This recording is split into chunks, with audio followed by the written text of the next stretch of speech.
Are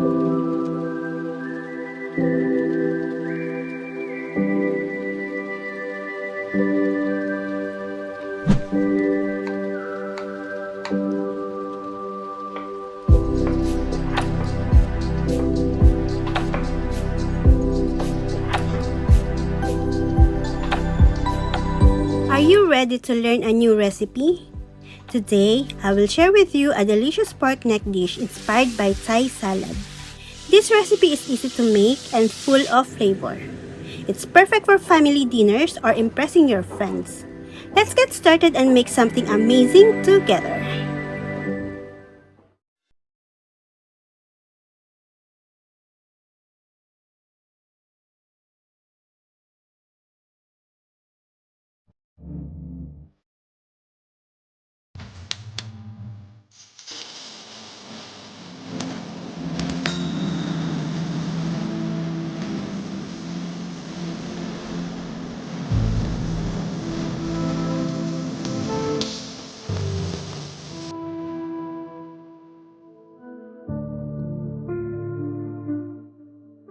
Hello everyone, welcome back to Live It with April, where we always serve up a taste of home, a flavors from the heart.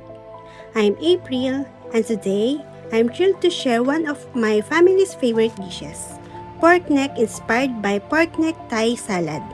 Now, I know this isn't the actual ingredients from the traditional Thai salad, but trust me, it's absolutely delicious and so simple to make, perfect with pairing with rice. My husband loves it, and I can't wait for you to try it too. So let's dive in!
let's move on to cooking the pork.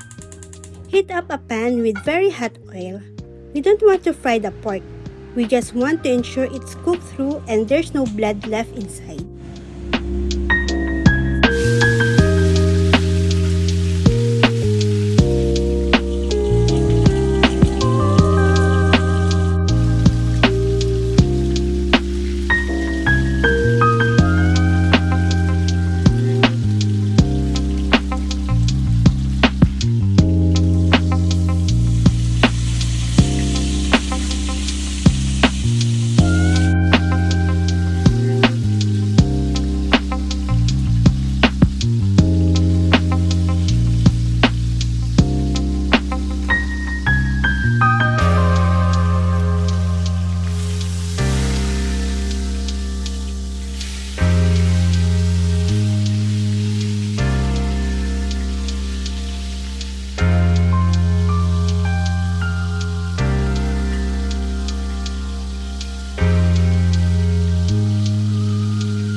Cooking is not just about ingredients, it's about creating memories in every bite. Thank you so much for joining me today. This pork neck recipe that's inspired by the delightful flavors of Thai salad is not only easy to make, but it's also full of love and flavor that will warm your home. I hope you try it out and enjoy it just like my family does. This is April from Live It with April. A taste of home, a flavors from the heart. Bye for now.